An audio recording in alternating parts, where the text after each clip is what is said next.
கண்ணு, குறைக்காத நாயும் இல்லை, குறை சொல்லாத வாயும் இல்லை, இவை ரெண்டும் இல்லாத ஊரே இல்லை. திருநாய் பார்த்து திருந்தாவிட்டால் திருட்டை ஒழிக்க முடியாது.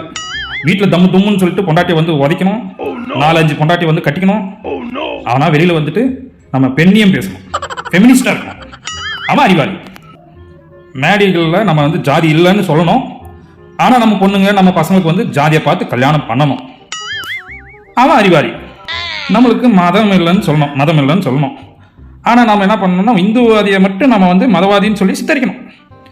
மீதி வந்து சிறுபான்மையினர்னு சொல்லிட்டு அவங்களை ஆதரவிக்கணும். அந்த மதத்தை பற்றி நம்ம எதுவும் பேசக்கூடாது. அப்படி இருக்கிறவங்க தான் நம்ம வந்து அறிவாளி.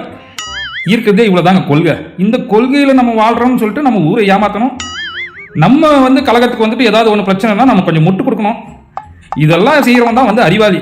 அதை விட்டுட்டு வந்து பொது நலமாக வந்து ஒருத்தன் வரான், அவன் பேசுகிறான், ஜாதி மதம் கடந்து போகிறான் அப்படின்னு சொல்லும்போது வந்துட்டு அவங்கள வந்து நம்ம தற்கூரின்னு சொல்லிட்டு அவங்கள வந்து நம்பக்கூடாதுங்க. அவனை எதுக்குங்க நம்புறீங்க?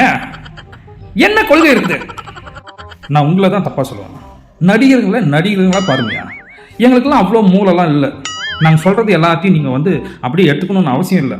நாங்கள் மூளை மங்கி தான் இருக்கிறோம், சரிங்களா? அறிவாளிங்கன்னா யார் அறிவாளிங்க அப்படின்னு நம்ம பார்க்கணும். அறிவாளிங்கன்னா கருப்பு கலர் ட்ரெஸ் போடணும். ஏன்னா 3 நாள் வந்து துவைக்கலனாலும் அது வந்து தெரியாது. அதனால் கருப்பு கலர் ட்ரெஸ் போடணும். அப்புறம் வந்து சிவப்பு கலர் துண்டு போடணும். அப்புறம் வரவங்க போகிறவங்களெல்லாம் வந்து தோழர் அப்படின்னு சொல்லணும். இந்த மாதிரி வந்து மக்கள் வந்து நீங்கள் தேடி கண்டுபிடிக்கணும். அந்த மாதிரி யார் சொல்கிறாங்களோ அவங்க தான் அறிவாளி. நீங்கள் நடிகர் பின்னாடி சுற்றுனீங்கன்னா நீங்களாம் வந்து தற்கூறிங்க. புரிஞ்சுக்கணும். நீங்கள் இதை நான் வந்து ஒரு நடிகராக நான் சொல்கிறேன், அதை நீங்கள் கேட்டிங்கன்னா வச்சுக்கோங்க, நீங்களும் ஒரு தற்கூறின்னு தான் நான் சொல்ல முடியும். வேறு எதுவும் சொல்கிறதுக்கு ஒன்றும் இல்லை.